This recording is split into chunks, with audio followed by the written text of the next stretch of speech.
Hey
guys, they're getting ready to get started.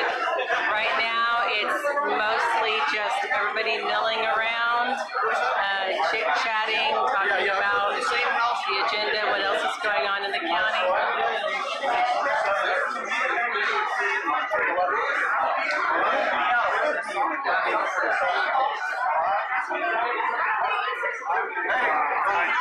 What's up? Yeah.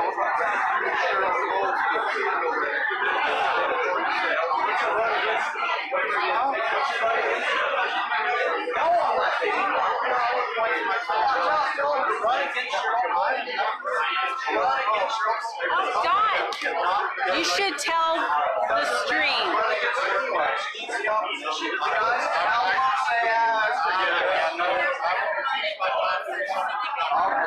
Everybody's deciding what to run for, who to primary, which Democrats that need to be challenged need to go. Travis County is a fairly blue county.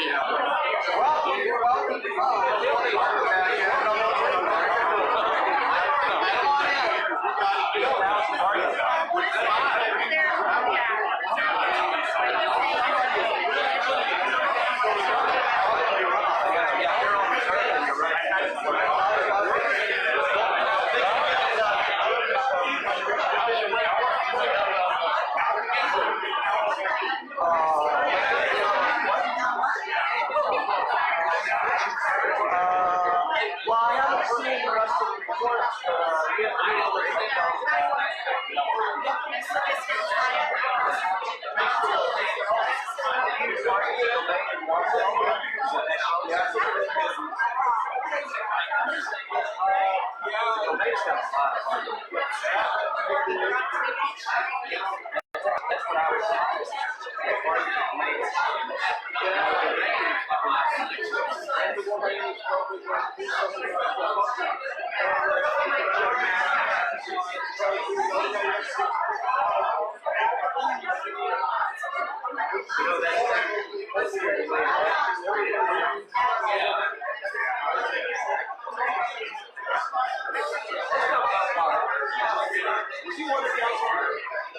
Okay, all right. Change that.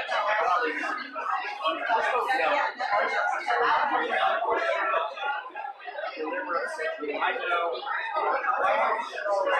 Voting no. You go there.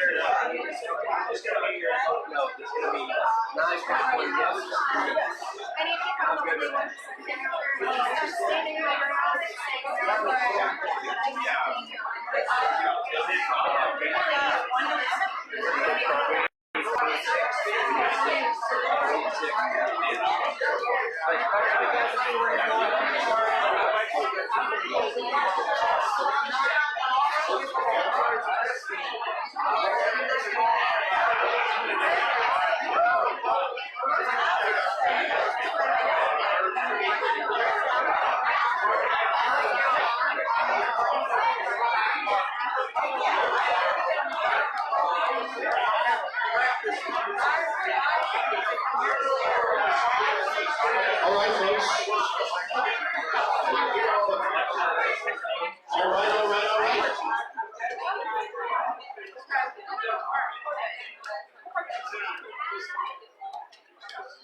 Welcome to the July meeting of the Executive Committee of the Travis County Republican Party. I am delighted to announce we have a quorum. You can leave if you want because the quorum counts. I'm going to go here in about 10 minutes. All right, so we'll get started. Thank you all for being here. I know there's a lot going on in the summer. You get kids and work activities and stuff. So thanks for being here. For those who don't know me, my name is Captain Koviak. It's my honor to be serving as the Travis County Chairman. All right, we're going to begin with our prayer, and we're going to welcome up Robert Anderson.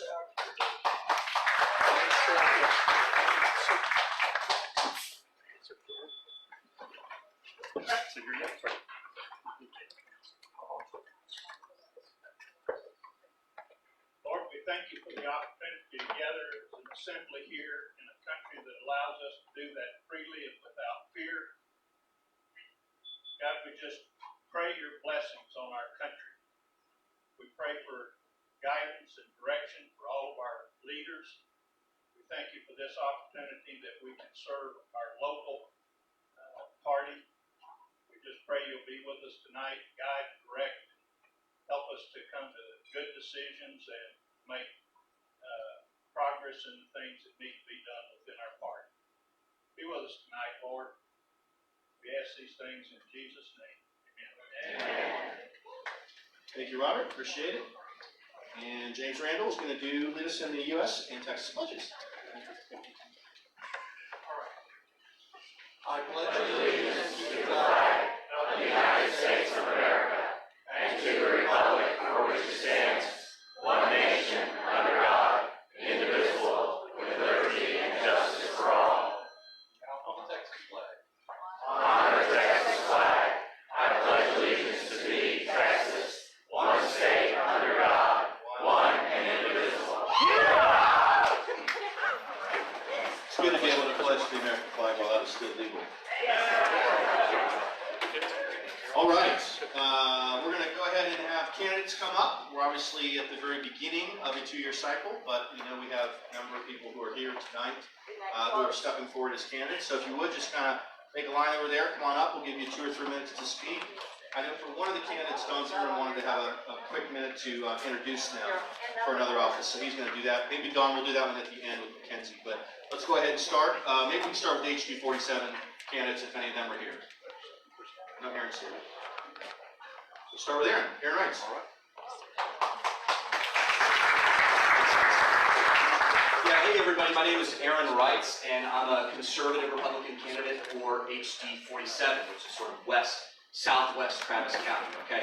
Now, for many years, HD 47 was Republican. And prior to it being redistricted the way that it is right now, that region of Travis County was Republican. And by all accounts, if you look at the best data, it is still very favorable to Republicans. But an unusual set of political circumstances allowed Democrat Vicki Goodwin to sort of ride the Beto wave into office, and she's now the Democrat incumbent. And since then, she's been bad for the district and bad for Texas. She voted against property tax reform. She voted against Texas's Born Alive Infant Protection Act. She voted against the ban on taxpayer-funded lobbying. She voted against what would have been a constitutional amendment forever banning a state income tax in Texas. Okay? She is way out of step with this traditionally conservative district. In fact, Mark Jones with Rice University ranked her 7th out of 150, 7th most liberal Democrat in the state house today. Okay? So this seat has to be flipped. Not the least of which because of redistricting in 2021, which, by the way, if Republicans don't win this seat back in 2021, you can kiss this district goodbye for at least another decade, okay? We can flip this district, but it requires the right candidate. And I think that I'm the right candidate for a couple of different reasons. Number one, I'm going to deliver on solid Republican and conservative policy agenda that's consistent with the Republican Party of Texas platform. I'm going to cut taxes. I'm going to advance pro-life legislation. I'm going to address in a conservative way a lot of the unique road, traffic, and safety issues that are unique to HD 47. Okay? And I think that I have the background in order to succeed in both a Republican primary and a general election. Okay? Married my high school sweetheart, graduate of Texas A&M University, where I was a member of the Corps Cadets, commissioned as a second lieutenant in the United States Marine Corps, served 5 years on active duty. Thank you. Got out active duty as a captain. I'm still in the reserve. Made one deployment to the Helmand province of Afghanistan on an embedded training team. And am currently a lawyer, went to UT Law, was hired as conservative Texas Supreme Court Justice Jimmy Blacklock's inaugural law clerk. And I'm back in private practice now while serving as the volunteer chairman of the Austin chapter of the Texas Public Policy Foundation's Liberty Leadership Council. Okay? So I think that I've got the experience, the background, and the fit with this district to both electrify the Republican base and, come next summer and fall, really resonate with a general electorate that used to vote Republican and doesn't vote Republican anymore for a lot of different reasons. But I think that after I win this primary, I'll be able to make those people feel comfortable voting Republican again. Okay, so again, my name's Aaron Reitz. Last name is spelled R-E-I-T-Z. Just Google me, go to our website, connect with me on social media, and I look forward to earning y'all's votes over the next several months. Thank you very much. I think the only other HD47 candidate here tonight, Don Zimmerman. I love following Aaron, fellow Aggie. I tell you what's great about this and why I'm excited about all the candidates running in HD47. He used his time well and hammered Vicki Goodwin. She deserves it. But he did such a great job, I'm not going to keep doing it. But anybody else who's interested in getting into HD47 and running, let's go after that Marxist socialist, that crazy representative there. What we need to do is tie these Democrats to AOC and the crackpots that you're seeing on the national media, because that's really who the Democrats are. They have to be exposed to who they are. One thing I'll say about my candidacy, remember, I'm the only candidate who got elected to office and followed through on a campaign promise to eliminate a property tax. No one ever heard of that before. What candidate has ever run for office on the platform, I'm going to eliminate a utility district property tax, and succeeded in doing so? It's remarkable. Thank you. The second thing I'll mention very, very briefly, Austin was incorporated 1839. How old is Austin? Austin's a really, really old city. And the first time in the history of the city of Austin that they lost a forced annexation demand was under my leadership in the southern part of District 6. We actually defeated a forced property annexation against the demands of the bureaucrats. You know that ad they have about Visa, about what things are worth?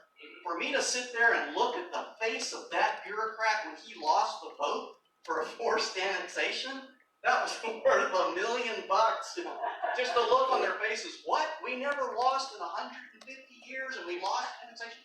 So I have a proven track record of delivering results, and I'd love to have your support. We ended with over $51,000 in contributions and pledges. We have about $43,000 in the bank right now. We're in great shape. Thank you guys for your support. Some of you in here have supported us very well. I really, really appreciate it. It's been a run hard, run through a brick wall to win. Finally, we have somebody here who's going to be running for, she says no. Yeah, she's going to come up here in a minute.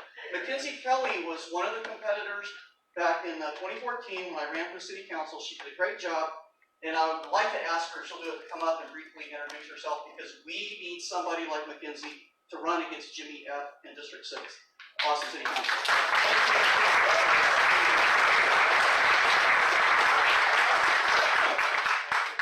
So we'll have Mackenzie, we have one other candidate, and then we're going to have the other candidate. Mackenzie.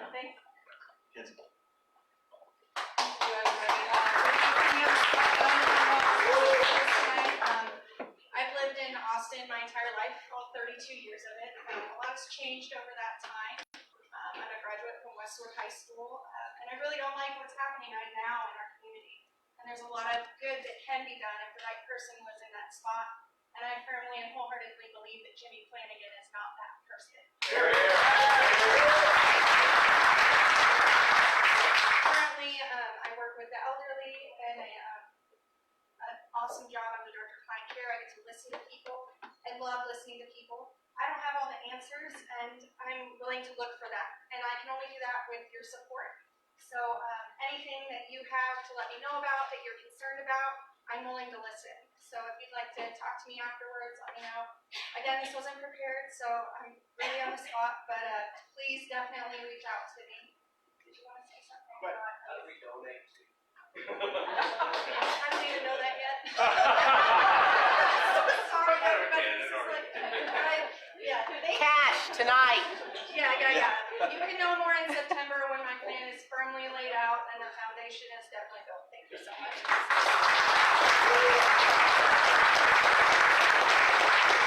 All right, Jason Salazar's here? Where is he? Oh, good. Hey, Jason. Well, go ahead. This is the end of the candidate section, so this is it. You're on, baby.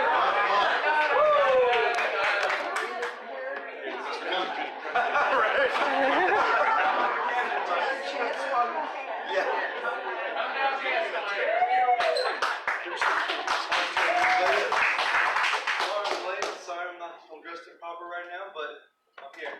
I decided to run for sheriff here in Travis County. Hold your microphone up. I decided to run for sheriff here in Travis County for various reasons. Primarily because, I'm going to word this correctly. I've been focusing on areas such as Dove Springs, Bluff Springs, a lot of the high crime rate areas that are left out, like class school and those little block walking events and all that. I'm focusing on those areas first. I've been doing my own thing. I haven't been involved as much with the Republican Party like I want to be, but I'm trying also to gain people to turn to the Republican side and not just see it as wealthy white people that, you know, no, I'm not, it's no discrimination.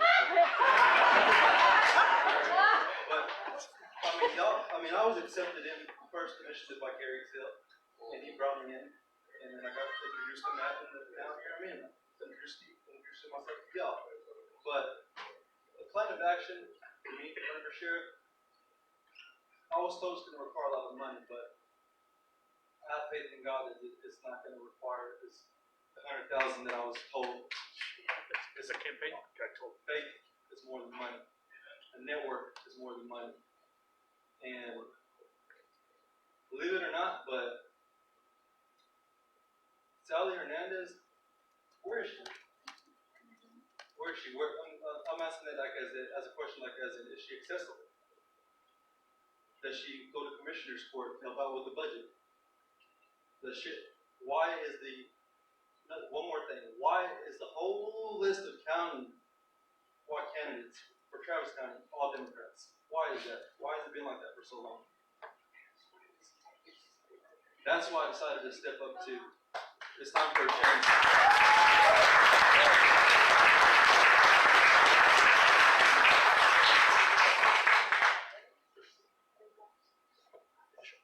But as far as that, I'm not here to slander Sally Hernandez. I think she's done a fantastic job with running the jail. And I'm not going to speak on the ICE part. That's not spoken this time for the next round. But I will say this: with her being in the heart of Texas and having all these resources here, incompetency and tunnel vision, which is what I see a lot of. There's too many resources here, even for somebody like myself. And there's a lot out there and help out the county and the statewide GOP, and also help out to turn to people that see discrimination from the Republican Party to come to the Republican Party and rise up. And what's your name? Jason Ryan Salazar. Woo!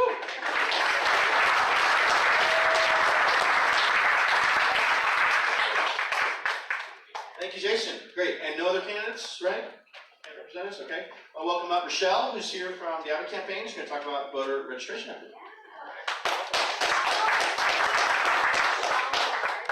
Totally accessible. Thank you, Jason. One thing that we are really focused on and really committed to is voter registration.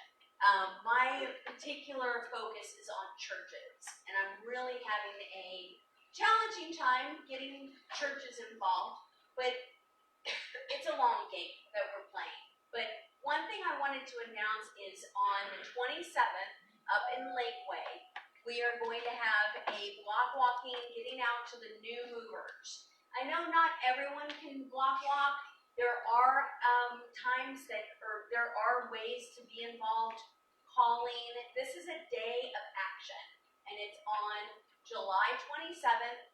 For more information, watch your emails, the GOP, Texans for Greg Abbott, we're all working together. We just ask you to get out and do something, okay? That's it. Great. Thank you. Thank you, Michelle. So you said which day is that? 26th? The 27th. 27th. So is it this coming Saturday? 27th. Next Saturday. The last, Week from this Saturday. Yeah. Sorry. Gotcha. Week from this Saturday, and we'll circle back with Brian and Lauren. Let's talk about that because I think there may be an opportunity to make that a voter registration day, where we can really take very specific actions in neighborhoods, at grocery stores, etc. It'd be a good effort for us. Okay. Anything else, candidates? Campaign related? Okay, great. Thank you for those who are here. Keep on going, Eddie. SREC, I saw Fernandez here. Do you want to make an announcement? Anyone else? Any other SRECs? Okay. Yeah, come on up and just tell us what's going on.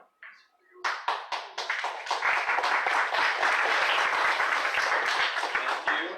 Yeah, I probably should have done this last month since we had our last meeting towards the end of May. So basically at our last meeting, I'm sure those of you who were paying attention, actually first off, how many of you get my emails that I send out with updates after the meetings?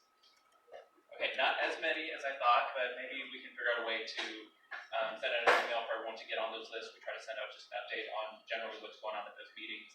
Of course, the last one being after the session ended, focused very heavily on what did and didn't get accomplished during the session, which I know a lot of people were focused on. There was people at the party who were way more involved. I think the chairman, I'm going to misquote this, but I think was there to testify on like 200 bills or something like that. So pretty much there every day that he could be. A lot of other RCC members were able to do that as well. So there's a full report in that report I sent out that kind of lays out where things went right, what went wrong.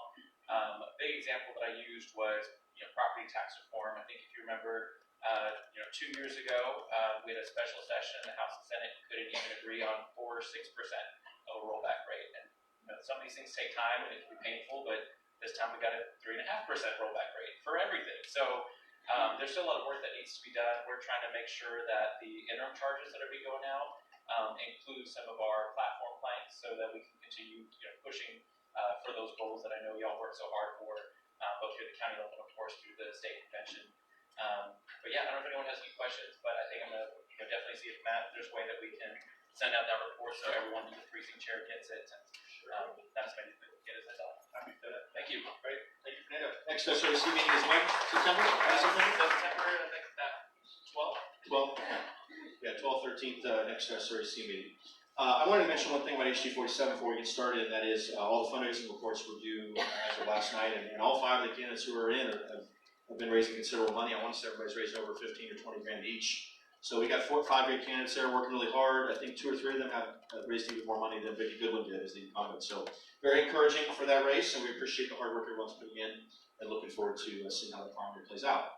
Okay, let's keep on going. We will go ahead and call the meeting to order. It is 7:24 p.m.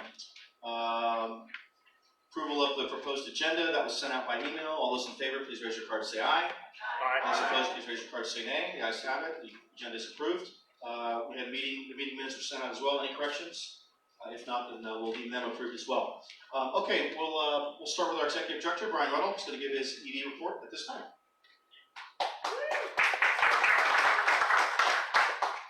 Thank you very much. It's been a very busy month with the Travis County Republican Party.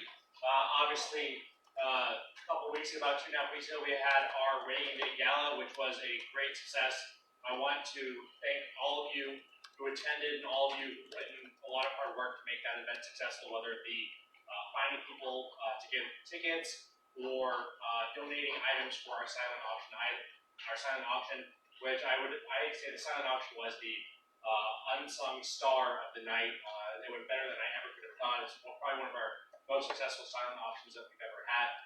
So I want to thank all of you. The silent auction is really possible when we have a strong Republican force out there. I want to give you a quick update on some the voter registration numbers because I do that every month. So in House District 47, I was able to kind of do a little bit of math to figure out the new movers, the new registered voters in that district. There were 128 new voters registered in that district in the past month. From what I can tell, Republicans or just in general? in general, the registration rate was actually a little bit down this month as far as new people registered. It's summer, people are not doing as much. But the great news out of that 128, 80 of those have actually voted in a Republican primary in the past. So this was a very good Republican as far as actually new votes into the district. So we're really excited about that. Obviously, coming up, we are going to be focusing on what we're going to be calling the fall bash. Obviously, usually we do the summer bash with candidates with our Reagan Day Gala occurring in the summer. We felt that it would be best to move it into the fall. Obviously, we want to make sure that we don't run into the situation of not having individuals available to attend the event. So we're actively looking for speakers right now. We have a couple options that we're working with as well, kind of to make sure that we are financially solid, heading all the way through the new year into the next year. We are at a great Reagan Day Gala as far as fundraising, but we want to continue to build on that. That's actually something I want to talk to you about really briefly. These were set out on your chairs. Almost all of you. I think we actually had to add more chairs than I thought because so many showed up. That's awesome. This is our grassroots sustaining program card. We want to try to find a way to increase small dollar donorship for the Travis County Republican Party. We have, how many individuals here tonight? Over 50. 60 individuals. 68 individuals. If we have 68 individuals even sign up at what we call the pizza club level, that can add over $10,000 a year to our coffers. That pays for one full staffer for the Travis County Republican Party. And all we ask is that you just donate $10 a month, essentially what it costs buying pizza to feed a volunteer a month. I think that's very reasonable and something that we really want to do. Please, if you have a chance, join our Sustainers Club today. Hand me the card after we get you signed up. On another note, this Saturday I will actually be getting married. So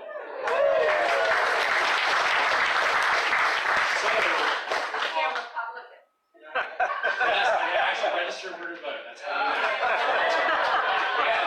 you So the rest of this week, if you call the office and I'm not there, the number will actually transfer to Lauren, our Deputy Executive Director. If it's an urgent matter, you can feel free to leave a message on the county party phone system. Or I mean, if it is urgent, you can press 1 to get to Lauren. If not, you can just leave a message. I will get to it as soon as I get back. Do we have any questions or anything on that? Oh, one last thing. Yes. We talked about calling the office.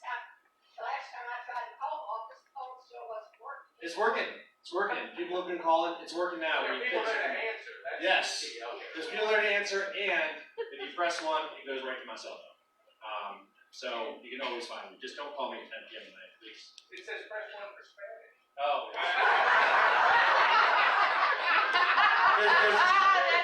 There's one individual I do want to introduce. The Travis County Republican Party, we just received our first summer intern, David. He probably called most of you. This is one of the reasons why we're setting up tonight. This is his first executive job. David, I'm really happy to have you here this summer. Any questions on anything I've gone over? I probably after 2020. No idea. No idea. All right. No further business for the. Yes. Oh, yes. Oh. Yes. Sorry. I need the full registration numbers as well, not just HD47.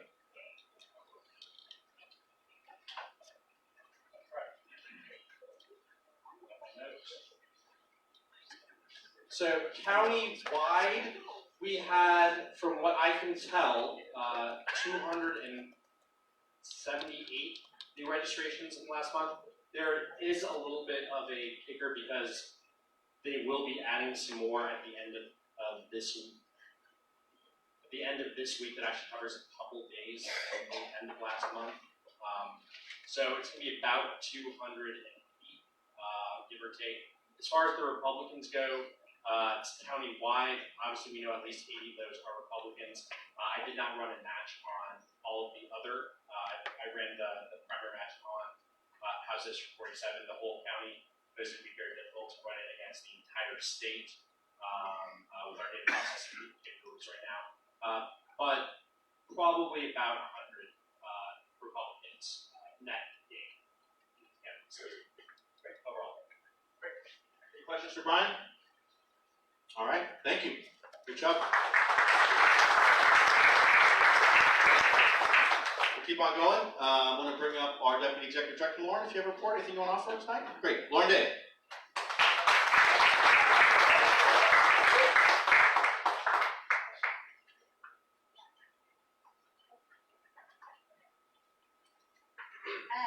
I wanted to thank everyone that went to the Rain Gala. If you just put your hand in the air if you bought a ticket, wow, that's great.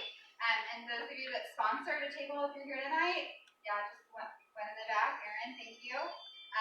Yeah, Nubia, yes, thank you. And then if you donated a silent auction item, can you raise your hand? I see a number of you right here. Yeah, thank you for that. And we had 56 items, which was fantastic. And I want to especially call out Susan. Thank you so much for helping out with gathering some of the silent auction items from a lot of the clips. That was really helpful. And I want to thank Mary, especially as well, for just helping with the registration table. And Olga and the Herdburgers were, yes. Thank you all so much for setting up the silent auction item whole thing. I mean, that was phenomenal. So, and there were a lot of other people as well, like Bob, that took photos for us. I think some of them have showed up online. Anyways, thank you all for coming and for supporting it. And as Ryan mentioned, with the fall bash, summer bash, we'll just be looking forward to the next few things. But let me know if there are people that you would like to hear. We're trying to put that together. And so, anyway, thank you. Great. Thank you, Lauren.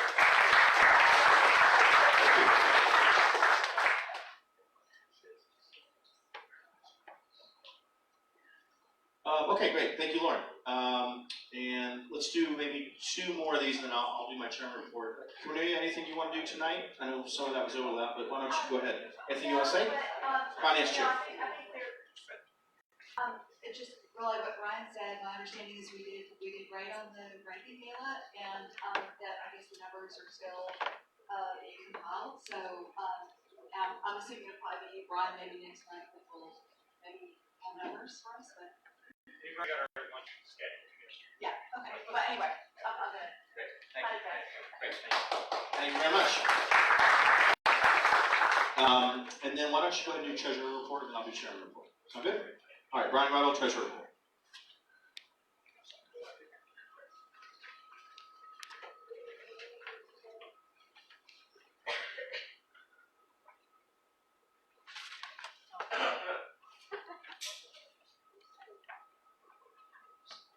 Okay, so the budget for the month of June.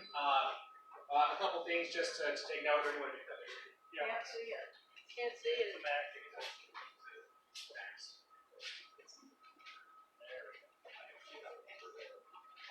Okay, great. We can just go down this. So one of the first things that you'll notice. One of the first things that you'll notice is actually that the office staff cost was higher than it usually is. This is because on the original budget that was passed, the rating gala was going to be the previous month instead of that month. And there are some extra costs for staff that we do have during the month. Also, remember the previous month I did a half pay, and so I paid myself the second half of my previous paycheck that month. So that's why the June actual was actually higher than the budget. Office rent standard, that was nothing different there. Like I said, we weren't able to fix the 8x8 phone systems, so our phone utility costs are going to be going down dramatically as well. It took me I was on the phone with them for 8 hours straight on one day to finally be able to get them to lower our service. So we're going to be going down to about $50 a month for our phones. That's really good. Communications, one thing you will see is that it was a little bit higher. This is because we were trying to experiment with some ways to help increase quorum in the last month, such as the text messages that were going out. Obviously, we did a mix of the text messages and live calls for today, so I think that's something we actually might want to continue in the future. I think it is well warranted. We're able to conduct business. Scroll down. For the month of June, we did have $9,300 that went to the gala venue. We did have $3,000 a month before that went to the venue as well. The marketing budget was $1,700. This includes everything from robocalls to texts to Facebook postings, things of that nature. And then equipment, obviously, Governor Walker, his costs. We still have some more costs that will be in next month's budget. Just a very small fee just for his transportation. That was speaking fees and everything.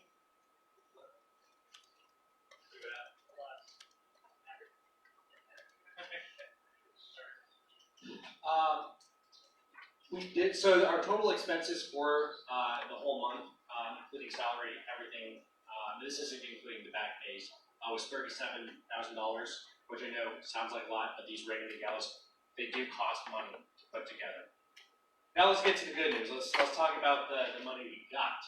So, a couple great things. Number one, we had a great grassroots club month, about $1,000 of individuals who just stepped up outside of the gala just to donate money to us, whether it be a $50 bill or $25 here and there. That was really great. Event sponsorships, over $30,000 that were deposited within that month. There was some money from before, in the previous month that was put in. Ticket sales, $21,299. That was just in pure tickets alone. Gala auction, $18,000 roughly. I will make one caveat. Technically, the gala auction was deposited at the first day of this month, just as far as the transfer from the bank in. But I just thought you should know because it was in the month what we had. So our total income for the month of June was $71,839.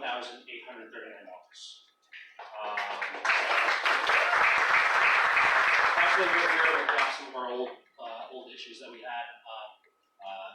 We're really looking forward to a good fall bash. We're still obviously looking to even try to get a couple more people who maybe were inspired by the gala to donate a little bit more. But I think we're on strong financial footing right now.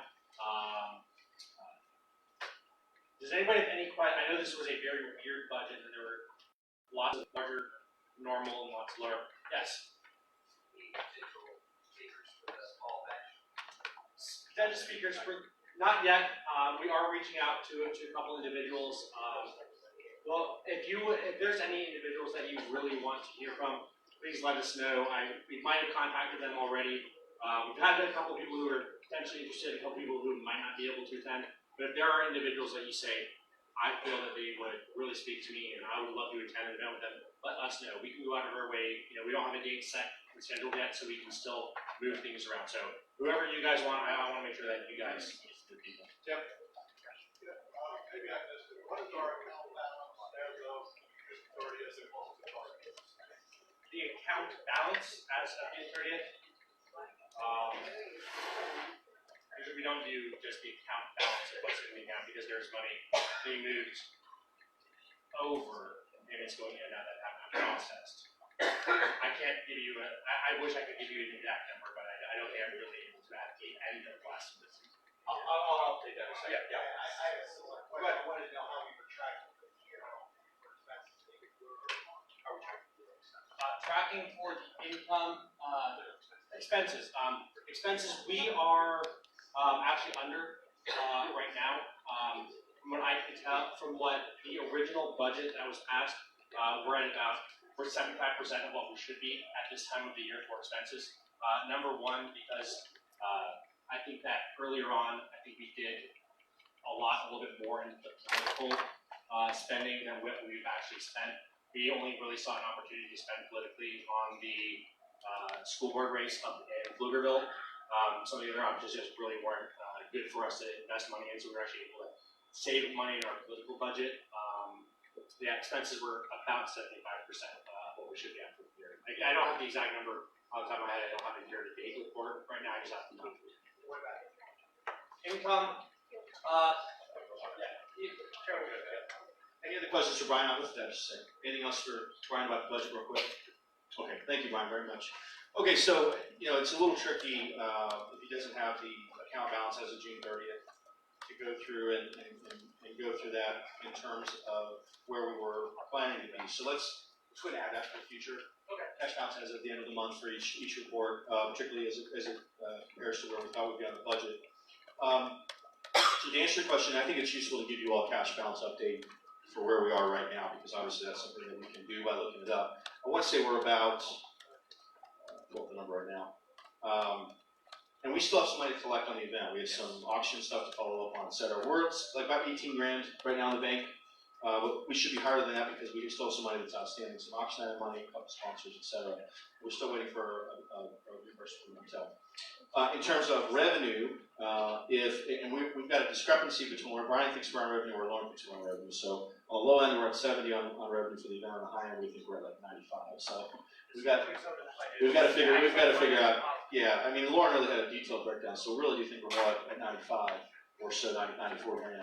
So if you take 94, you add 60 from Chairman's Circle, that puts us over 150 for the year. That's about where we are in terms of revenue for the year, right? And we talked, a few months ago about what kind of goals we had. We talked about 300 or 350 for the year and ending the year with 150 in the bank. So in terms of revenue, we're probably right about where we need to be, maybe slightly behind. In terms of being able to finish the year with 150 in the bank, we're behind where we need to be. So the bottom line is in terms of the event, and Lauren really didn't want to get into specific numbers because we wanted to reconcile it, but I think on the high end we netted around 60 grand for the event. I think we're missing a couple things. There was some cost with the auction. Probably didn't count the cost of the food for people who are Chairman's Circle members who got free tickets. So there could be some couple items there. So my guess is we easily made 50 grand on the event, which is a great success. I've kind of gone into Chairman's report, so let me just go ahead and move into that. Thank you to Lauren for quarterbacking the event. You did an extraordinary job as you always do. Thank you so much. You were great. Let's give her a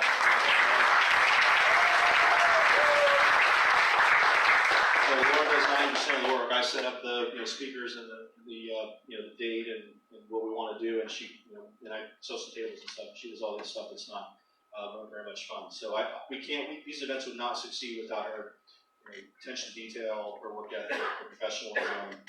She's just awesome to work with. So as long as you're willing to continue doing these, I'm willing to continue doing them too. But if you say no, I'll say no as well. I want to thank Brian very much. Brian was there till 2:30 in the morning on the night of the event.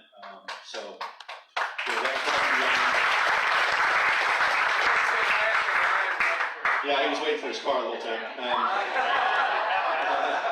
But thank you, Brian. I wish I know your first event like that for us. And I know Lauren and Brian feel as I do that, and I'm not done thanking people, but it's a real rush and a real thrill to be able to lead the organization on those kinds of nights. To see people come together, see a great event come together to get us all fired up. And it was a great success. We're stressed out. The last week, we're wondering if it's going to be successful as we want. We're always a little bit behind where we want to be, but these things always seem to come together at the last minute, and it's kind of amazing how that works. But they don't just come together because of the generosity of people that attend and sponsor and donate items. They come together because we have worker bees behind the scenes putting the hours in. So I know the volunteers were great. Andy running the AV with Leland. I could go down a long list of people that were extraordinary in the efforts that they put in. So thank you to all of you who did that. In terms of the event, we're obviously really interested in your feedback. I'll say, to all of you, as I did in an email, we obviously know that the valet was totally unacceptable. They swore to us at the very beginning, because they're a Valley-only hotel, that they know what they're doing, and that they can process, a very large number of cars quickly, and they just clearly weren't able to do that. Lauren, was there something you want to add on that? Thanks for bringing that up. If you, they did, because of the Driscoll the year before, I was like, okay, we're not choosing you unless you can guarantee a good situation. So they're giving us money back for the ones that we comped for sponsors, and they have assured me, I gave them all your emails, that they were going to contact you specifically and offer a refund plus their sincere apologies. If they did not, please tell me, because I want to make that right. And I will give you her email, and you can contact her yourself if that would be helpful. Just come up to me, because that's totally unacceptable. If they're gonna donate it back, I'll donate mine. Yeah, I mean, what they did though, so there were people that we effectively paid for, and then there were people we didn't pay for. It would be hard for them to refund to us the people we didn't pay for. So if you're so fired up about it, you want to get a refund, you'll take advantage of that. Let her know if you haven't heard from them. If you have, just respond. But we obviously want you to get that because it's something they've offered. It was not something we thought would be a problem. You figure for a hotel that only has valet, who's done events before, it's not a brand new hotel, they didn't just open. We figured they would know what they were doing. Of course, the rain affected some of that. We had more people parking valet than we would have, plus construction. So it was a little bit of a challenging situation. So I apologize on behalf of the hotel. That was such a mess that night. I know it left a bad taste in the mouth of a lot of people.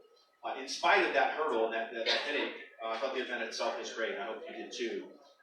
The mix of speakers was really great. I thought Governor Walker's message of "It can be done," his tagline, which he used getting elected as the first and only countywide official in Milwaukee County, was quite inspiring. I hope you all felt that way. If he can get elected county executive in Milwaukee County, there's absolutely no reason we can't have success here.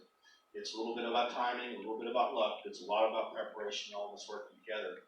I was really pleased to be able to honor Nathan Hecht for an extraordinary career. He's running for his 7th term to remain as Chief Justice. Just an extraordinary lifetime service. I know that was meaningful to him, and it's great to be able to honor him in that way. And unfortunately, Chip Roy was unable to be there because of the votes on the humanitarian aid for the southern border, but he was able to join us by Skype, and I thought he gave really inspiring remarks that really got people fired up. We obviously had our Comptroller, Lynn Hager, our Railroad Commission Chair, Wayne Christian, and State Senator Bucky, and then at the very end, we had Steve Ministeri, who's working with the Corning campaign and is very involved in the voter registration effort. He kind of fired us up at the very end. So it was a great night, and it all came together, and so we were very proud of that effort that we all put in, and very proud to have so many of you attend. I know some of you weren't able to. If you have feedback, I'd be delighted to open the floor to hear from you now. If you want to come talk to Lauren or myself directly now or by email, that's great too. We always try to learn from these events. We want the events to get better and better and better. One piece of feedback I will mention, I know that some of you have consistently said you think the event would be better not downtown. And I get that. So totally get that. We will really look at that next year to see if there is, Renaissance in the Arboretum or somewhere on 360 or just somewhere else. Maybe even a place like Hotel Ella on MLK, which isn't really technically downtown. We'll look for those kind of options. We're trying to balance having a great venue that can handle a large crowd that will be exciting to people with obviously trying to make sure the math all works. One thing I will mention really quick about the event as I wrap up on that part. The breakdown that I have, and again, I think the three of us all have different numbers, so we've got to reconcile it. We'll give you a full accounting in September with Cornelia, but I believe the event itself costs less than $35,000, which is pretty amazing to feed whatever we had 250 people for a 4-hour event. I mean, we really do pinch pennies as an organization, and that was with a speaker fee. We try to avoid a speaker fee every year, but we were really unable to secure a high ranking sort of headliner this year. So we felt we had to pull the trigger on that to get the event done. So anyway, the event itself achieved the goals we had. We really are thrilled about it, and I hope you are as well. Again, if anyone wants to make a comment now, I'm happy to hear it and give feedback directly to you. Please, Kareem, let's go around. Just take a couple minutes to do this. Kareem. I thought the food was amazing. Yeah. I could not believe it. I've never been to any fundraiser where they have meat something. I just thought, where's the chicken? Yeah, we had great feedback on the food. Did you all like the food? It was good. Yeah, it's pretty good for the value. I think it was $45 a person, which for hotels is pretty reasonable. Someone else is raising their hand. Yeah. I think having very steep was your idea towards the end of the Yeah. Yeah, thanks. Yeah, it wasn't planned. You know, we were still, you know, these things are hard to manage to begin with, but then at the end, you know, we're trying to make sure we know who won each item, and we're trying to how much each item got, and then figure out how we're going to process all those people. I'm sure there's an easier way to do it, but we haven't found it yet. So, you know, at the end, we want to obviously get as much time as possible for the auction so we can raise as much money as possible. But at the end, we have to be able to announce the winners and be able to process everyone. So, yeah, we kind of need a little more time, and so we tried to fill it out with Steve, and I thought he was great. So, yeah, thanks. He was great to have. Kevin. Yeah, I thought the event was great. I thought the idea of that questionnaire with the vote, that was a really little touch. Yeah. Everything with that is phenomenal. Did you have an actual number on how much that one brought in? Yeah, my memory is that raises $800. I think. Lauren, does that sound right? 800 on the ballot? No cost at all. That was no cost at all. And that was Andy's handiwork and creativity, ingenuity, and design skills. So thank you, Andy. Yeah, he did the what's the word? What's the handout?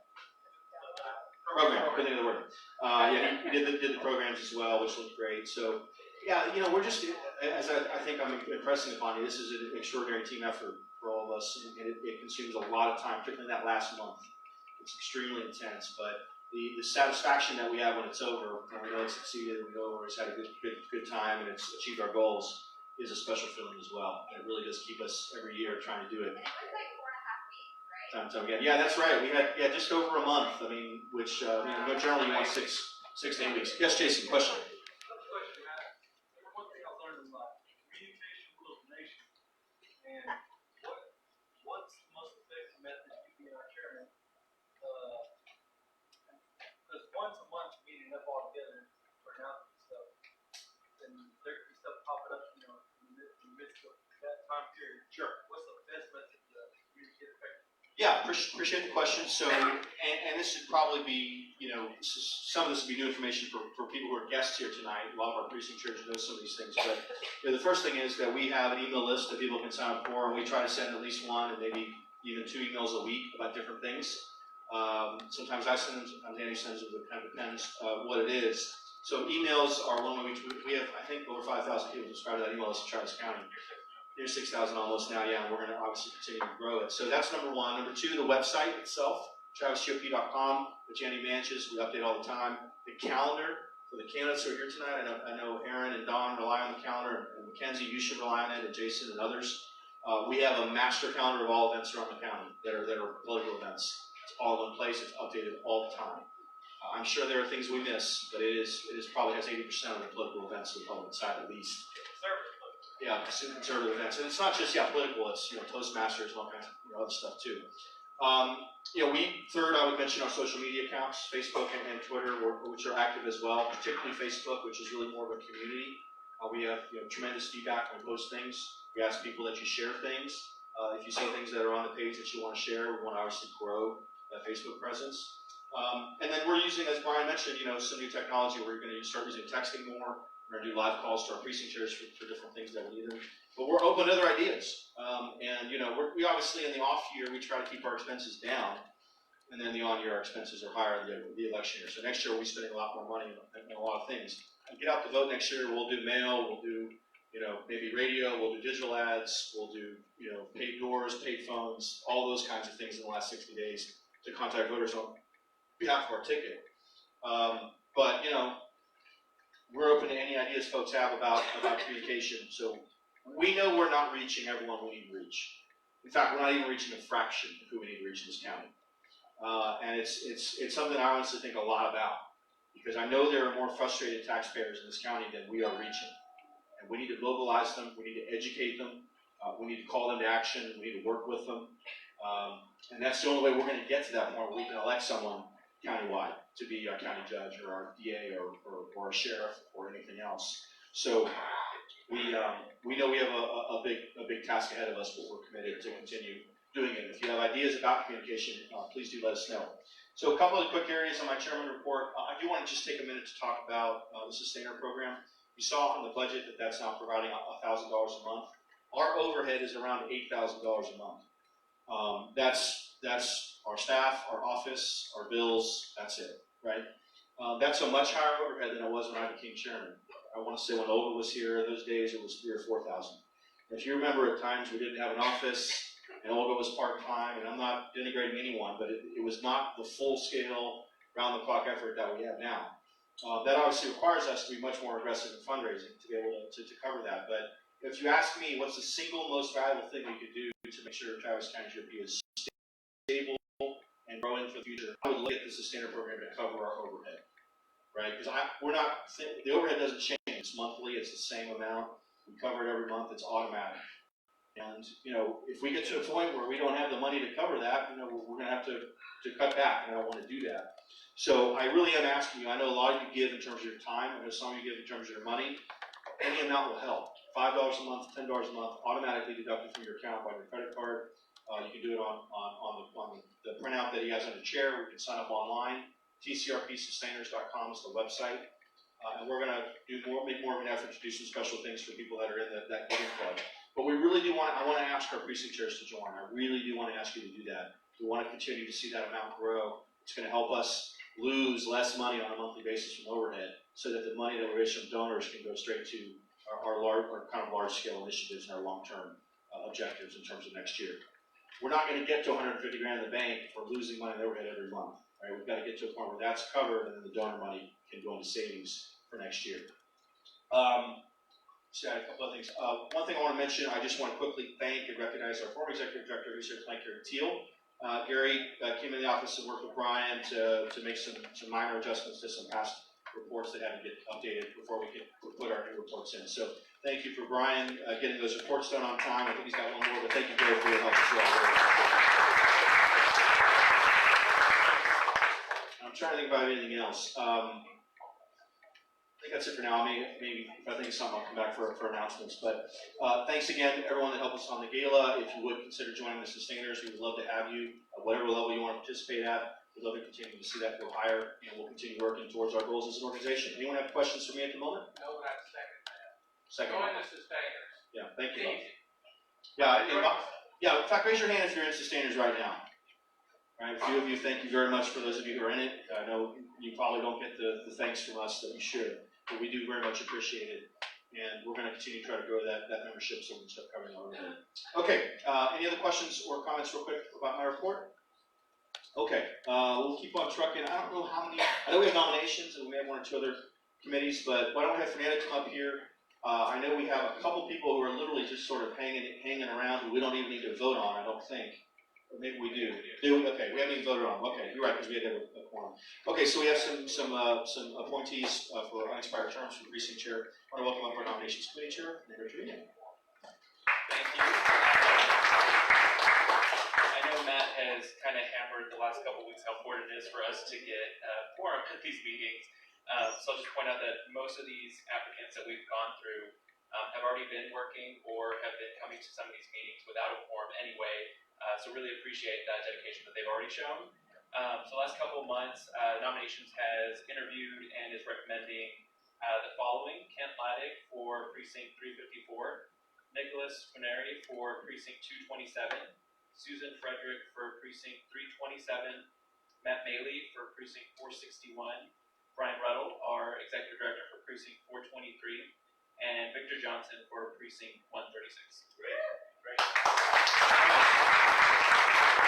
So that's 60 precinct chairs, all have been approved to the nominations committee. Go ahead and stand up if you're here tonight. Susan's obviously here. Brian's here. Oh, great. Matt's here. Remind me? That's right. Nick's here, and then Victor Johnson. Great. Well, thank you for the time. We appreciate y'all being here. Yeah, hold on a minute. Anybody have questions real quick for any of our precinct chairs or for the precinct or the nominations committee chairman about our nominees? All right, seeing none, we're going to go ahead and probably just approve them as a group. All those in favor of approving these 6 nominees to be precinct chairs, members of the executive committee, please raise your card and say aye. Aye. All those opposed, please raise your card and say nay. You guys have it, it's unanimous. Congratulations, and once you step forward, we'll swear you in.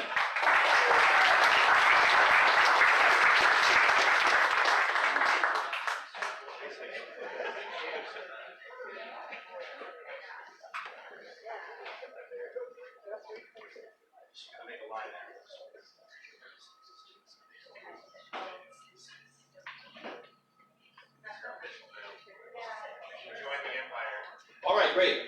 Again, thank you all. Congratulations and welcome. We're delighted to have you. If you would, please raise your right hand and repeat after me. I, and state your name.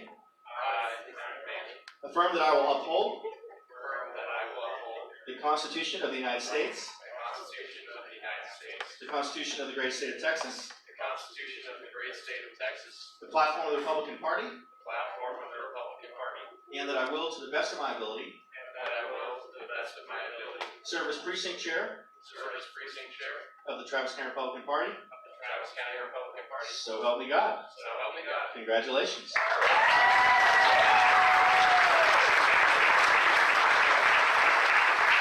We're going to give you your official shiny badge, which now allows you to vote.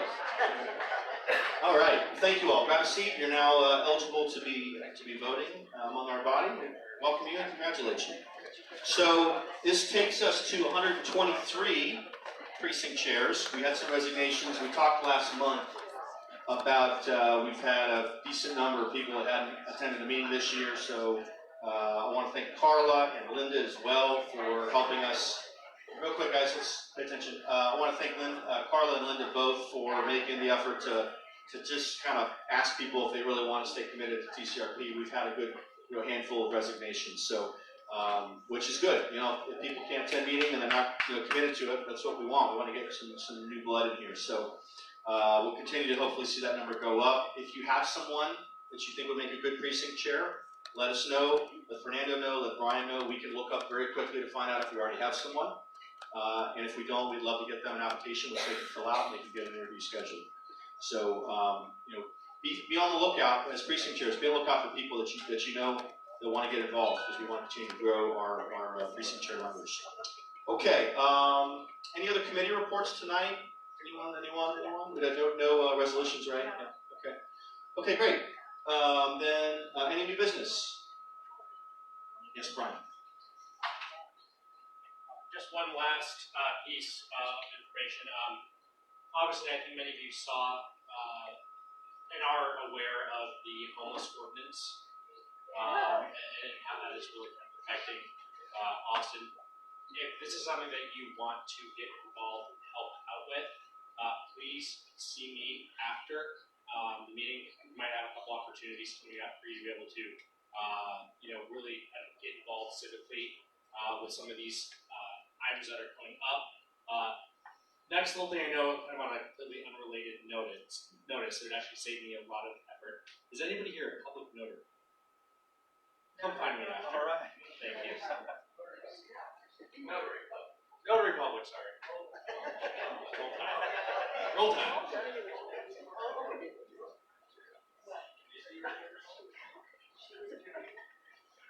Yeah.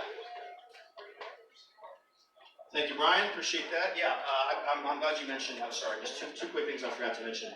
So on the homeless camping ordinance, I know hopefully some of you saw we put a pretty aggressive press release out last week. Did a number of local TV interviews. I want to just take a minute to make sure people understand what it is, because honestly, we had a little bit of confusion ourselves, including kind of from the Austin Police Association. So the City of Austin passed an ordinance that has really three aspects to it. I don't want to go through all of it, but I'm going to go through one part of it, and that is, it used to be that if a homeless person was sleeping in a public place, that they could actually basically be kind of part of the criminal justice system because of that. And so what the city's trying to do is they're basically trying to decriminalize homeless existence in Austin, right? Which on one level kind of sounds attractive. The problem is that in practice, what that means is now you can basically camp or sleep almost in any public place as long as you're not affecting someone else, right? So and this is really more of a downtown issue. It's not really spreading to a lot of other parts of the city. There are some areas, particularly in South Austin, where there's some of that. Is it? Yeah. Yeah, it depends where you are. The parks are actually not open to camping at this time. City Hall, of course, was exempted. You can imagine why that is. But either way, the biggest problem that I have with this is, number one, there's a public safety aspect to this. We all know that the number of our homeless population are on K2 and other drugs. We've had news stories just in the last 10 days of people that were attacked. In fact, there was someone who was attacked outside our building a couple of days ago, the Vaughn building. So that's number one. Number two, this is a public health issue as well. You can imagine if you're sleeping on a curb in front of a business, you don't have a restroom to use, and you can imagine what they're probably doing in those circumstances. So, from my standpoint, what I think needs to be done is that this needs to be rescinded, and we're open to any and all ideas, including even putting this on the ballot, probably not this November because I think it's too late, but next November, to try to have this ordinance removed. This is the kind of thing you see in Los Angeles and San Francisco, where homeless people can do anything they want at any time. The Austin Police Department and the Police Association opposed this ordinance. What we need is to move homeless people towards self-sufficiency as much as possible. We have to start by identifying our drug abuse and alcohol abuse population to get them treatment. And then we have to identify people who need mental health treatment and make sure they're getting that kind of help. For everyone else, those are people who can and should be working on some level. So we need to expand the shelters that the city has available, so there's more bed space. These people need to be in shelters, not on curbs in front of businesses downtown, affecting convention attendees and tourism and small businesses and things like that. We mentioned one other thing, and I'll go to questions and comments. There may have been some confusion about whether people can camp or sleep on quote, private property. The ordinance does not, in terms of its actual text, allow for people to do that on private property. The problem is, number one, if you have a sidewalk in front of your business, the sidewalk is public property, but it's the only way people can get to your private property, right? So there were people, I saw a photo just a couple weeks ago, people sleeping right next to the, I forget the name of it. Well, there's that, I was going to mention that, but the movie theater downtown. No, the artsy one. Ritz? No, Ballycon, yeah. Right, so you can imagine, people walking by the movie theater may not want to have to step over a homeless person to go in. As it relates to private property, this is a good point, because 3 Sundays ago, some homeless people decided to camp in the parking lot of a discount tire. That obviously is private property. They were closed on Sunday. And so, when police realized it, they went in and were able to clear them out. But, so they weren't allowed to camp there, but they clearly were camping there. And that affected private property, and that affected that business, and that affected people that drove by and saw that happening at that business. So, I can tell you this is bad for business, it's bad for downtown, it's bad for tourism, it's bad for public safety, it's bad for public health, it's bad public policy. And to make things even worse, our mayor, after this happened, decided what he was going to do was go to Los Angeles and Seattle to study what they're doing and try to bring it here. So, anyway, let me pause. I know people had a couple things they want to say. Mary and then Jason, yeah.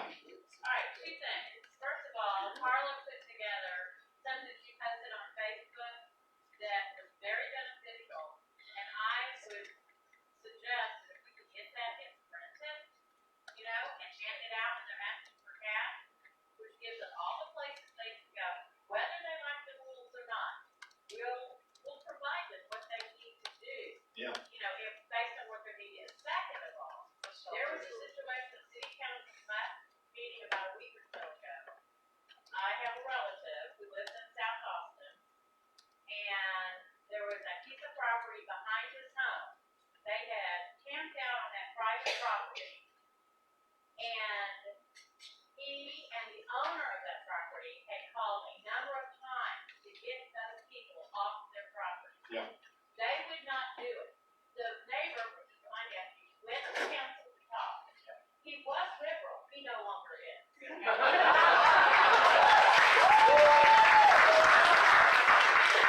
And they would do anything about it. Then the city went and fined the owner to clean up the property. Yeah, and so let me just say, let me go to Jason and Lee. Let me just say that, thank you for that. This is the kind of issue that can galvanize the population here in Travis County.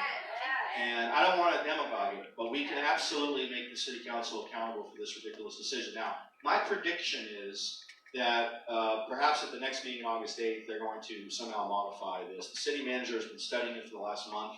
Is going to come and bring recommendations to the city council. And I imagine they've gotten such negative feedback and such negative media attention that they may change it.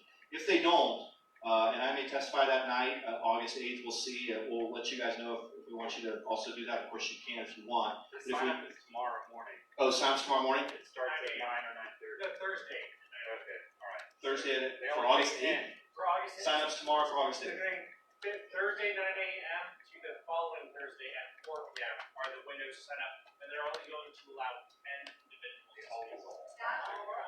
Okay, well, I guess I better get there Thursday at 9 a.m., so remind me on that, let's circle back. So let me go around and just, I know we have some comments. Jason, then Lee, then here, then here. So Jason, real quick, yeah. Speak up. I have a question for everybody in this room today. Yeah.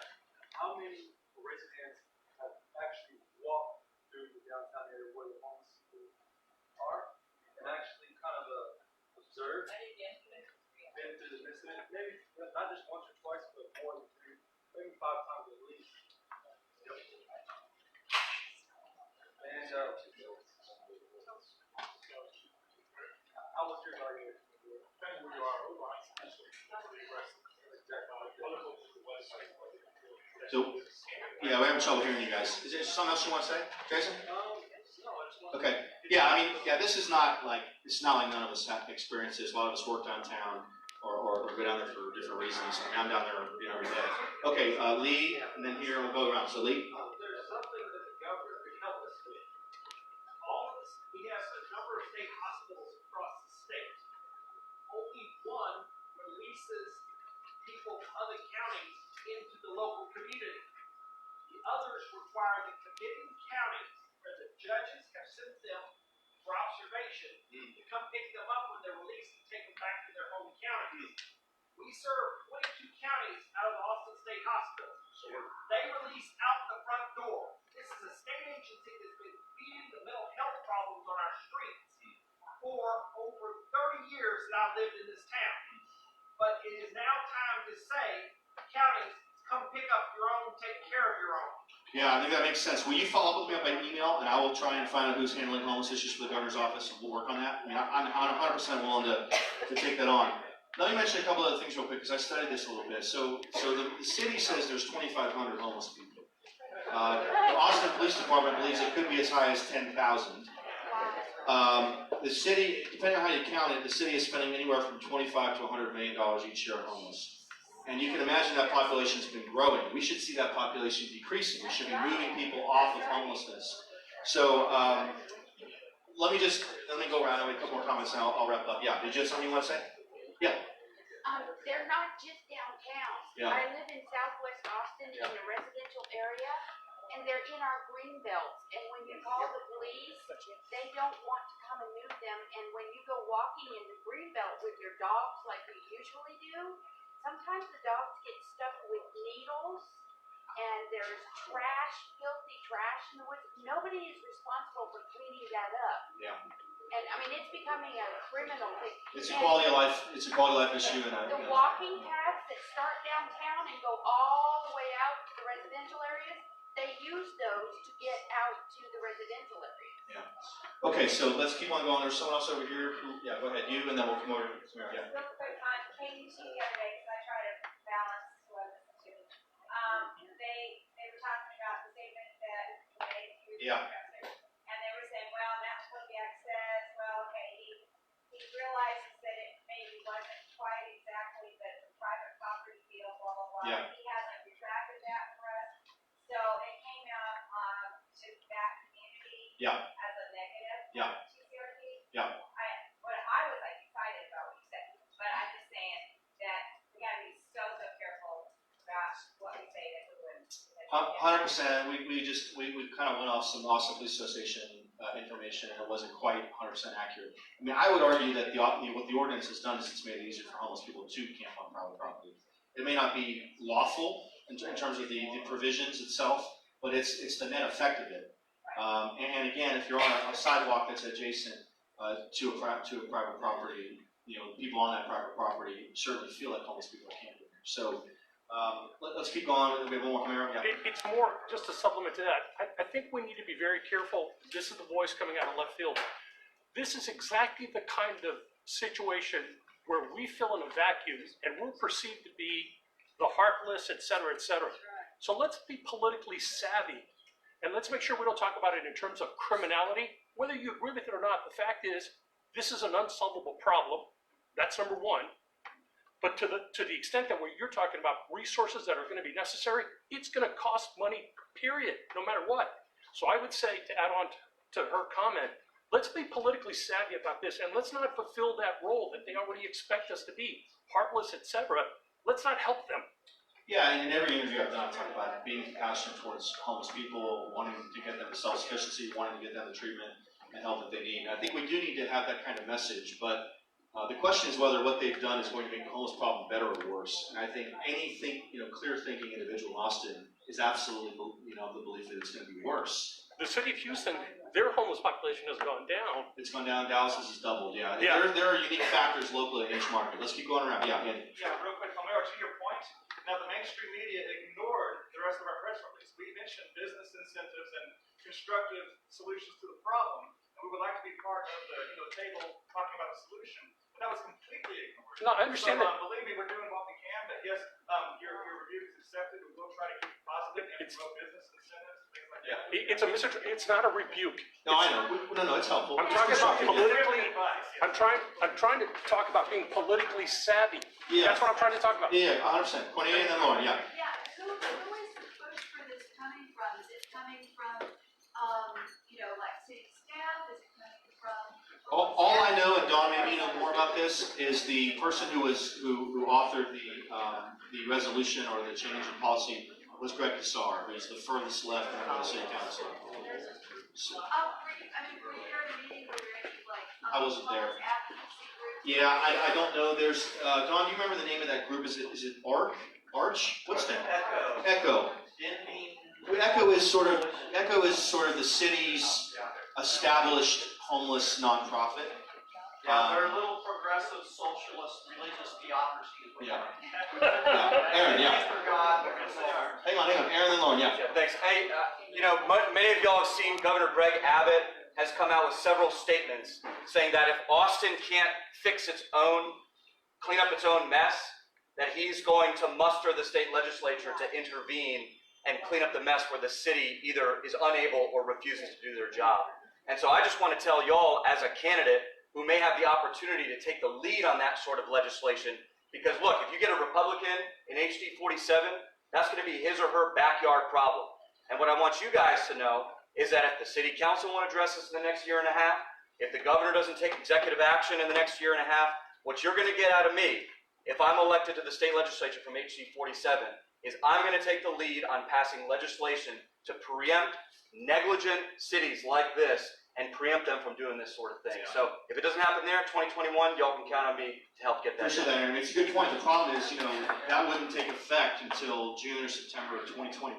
That's almost 2 years from now. It's not going to fall, of course. But we got a long way to go between now and then. Let's have a call special session. Yes, Lauren. I just wanted to say, as a small government person, my husband and I support local business initiatives. Have you been local business? Yeah. Of course. It's been around since I think the 90s, and there's over 20,000 volunteers. We serve 5 million meals. They are the largest, most amazing, privately funded organization that serves the homeless right here in Austin. They've been doing a phenomenal job. Keeping the community first. It's a great facility, really helping people with relationships, of not just giving them meals, but really helping them self-sufficient. And that's what we're about. As being independent, having people be independent. So I would encourage you, mobile ones and dishes, check it out, donate, volunteer. Absolutely. Thank you, Lauren. That's great. We'll just take another hour and we can go through this, so we're not going to solve it tonight. I am going to try to test Frog State, so let's circle back on Thursday 9 a.m. so I get signed up. And if anyone else wants to help, my guess is this fight's not going away. It's just sad that the city wants to make things worse and not better. They think they're making it better because they think decriminalizing it won't put these people in jail, they can't pay fines, then it just kind of exacerbates it and their lives get ruined. And I don't want to see their lives get ruined, but I also don't want to see them affect tourism in downtown because it's the engine of our economy here in Austin. We want people to come here for conventions and for special events and other things. So, plus there's public safety and public health issues. So the other thing I was going to mention that I forgot earlier is we got word late last night that one of the far left members of the city council has all kinds of campaign finance violations in her latest report.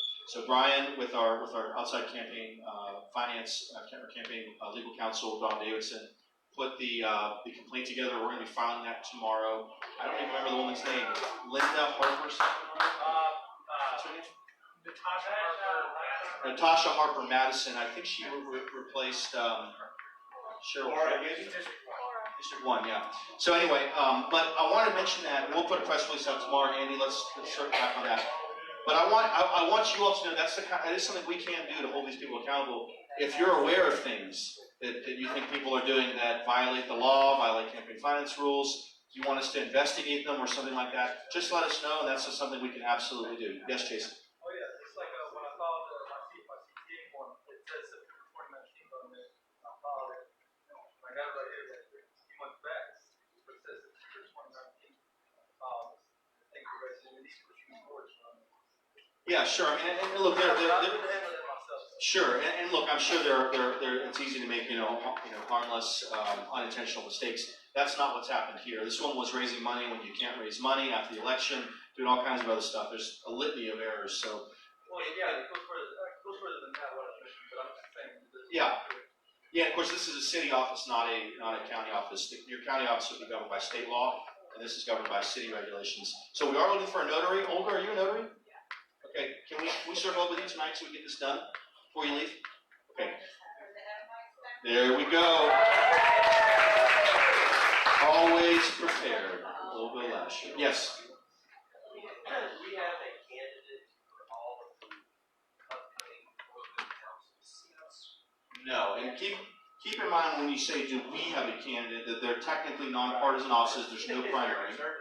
Right, and to be candid, I think in a lot of these districts, having a quote, credible Republican would be very challenging for that person to win a Democratic district. Doesn't mean we shouldn't try, but obviously we really want to focus on the Allison Alter seat and the Jimmy Flanagan seat, seats that we've held before that we can get back. Those are both up this time, so those will be our two top priorities. But there'll be 3 other seats as well that we should target.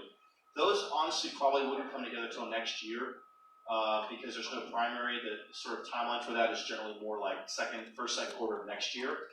But yeah, if you all know someone who you think would be a good candidate for a city, a county, or state office, and they don't really know what to do or they want to find out what's involved, have them reach out to myself or Brian. We'll talk to them, we'll size them up, see whether we think they could help us and be a good candidate. Kevin, did you have a comment or question?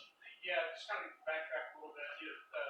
Thank you to everybody that made it tonight. It's awesome that we had a forum that we were able to see these new precinct chairs. Thank you so much for coming out during the summertime. I kind of want to go back to last month's meeting where we were discussing what to do with those, basically the abandoned precinct chairs. And I think there still is a mechanic in the state statute that there is a method to the ones that have absolutely abandoned their position. There is a mechanic available to us as an executive committee to remove them. And the only reason I bring that up is because that's going to affect our quorum numbers. Yeah. This is our first quorum in how many months? Just the last 2, which is again unusual. So let's do this because I honestly, personally would like to sort of avoid this discussion right now, and there's a reason for that. And listen, I'm very much in favor of getting rid of people who don't do anything. I would prefer it be they voluntarily decide when we ask them or we confront them rather than removing them. But I'm not against taking that step. We want to take some time. I think Bill Crocker, our rules chairs, want to take some time over the next 2 months because we have no meeting in August.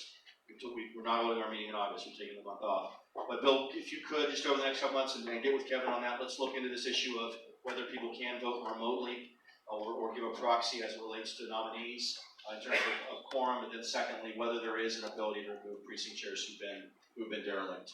If we can look into that, let's come back in September. We'll have a thoughtful, detailed discussion of that, and we can take action if the body wants to. Is that all right? Okay, I think that's a better way to approach it. We got a quorum tonight. I think in the fall we'll have a quorum. The summer's always tough months. Okay, so anything else? Any other new business or announcements? We had a couple announcements in there. Go ahead, yeah. Today in August 30th, Mike McCall, Congressman, will be at Texas Asian Republican meeting. What's the date? 30th. August 30th? Right. Friday evening. Yeah, August 30th. Okay. You can bring your Great. wife there and everything there. Great. August 30th at Casa Chapala on 183 and Sunday. Great, and will you make sure that Andy has that so it's in a weekly glance? Great. Other announcements? Somebody else had one who asked me about earlier. Okay, yeah. Yeah, go ahead. Why don't you go, Dave, and then we'll come here. I just want to let you know that John Paul Stevens just died. Supreme Court Justice appointed by Ford. After he served for 40 years. Right, but he's not on the court anymore, right? No, he Yeah. Okay. Thank you for that. Thank you. Yeah. said I would. Gary. Matt, you and I have both been to RNC meetings, and there was one in Austin a year ago. I'm going 10 to 12 times at the end of the month. And I would encourage anyone who wants to look at where those meetings are being held, and if you can travel there, it's fascinating, and you're welcome at a Republican National Committee meeting. Where is it? We sponsored this one. Coming is in Charlotte. So it's along with North Carolina, South Carolina. Yes. The home of the convention place. Yeah. Any member of the RNC can sponsor you. So James. Yeah. So if you're interested in attending the quarterly RNC meeting in Charlotte at the end of the month, talk to Gary. He can get you the details on that. Yes, Ron. The Pflugerville Republican Club for our September 3rd meeting is going to have An incredible speaker. All right. I'm excited about me being there. Yeah. I'm excited too. If you want to learn how to be a better speaker, new candidates, returning candidates, even going to precinct chair, Speaking of Liberty, it'll be this month on July 30th. Love to have you. It's a great time. It's conservatarian, so good chance to argue with conservatarians if nothing else. So come on out. Any other announcements? There's one. I got two super quick things. We'll get out of here. Okay. So second last thing is make sure you give Linda and Susan your badges. All right. Let's clean up in here so the church lets us keep meeting here. Finally, as a little going away gift for his wedding, for his honeymoon, whatever you want to call it, we did a collection tonight. We're going to present Brian with some cash. I think it's just about $400, a little less. Are you serious? Take the bride to a nice dinner. And a nice dinner means no talk of politics for the entire dinner. The literal definition. So, all right. So, congrats, Brian. Congratulations. We're excited for you. All right, folks. Motion to adjourn. All those in favor, raise your right hand. Thank you. We'll see you in September.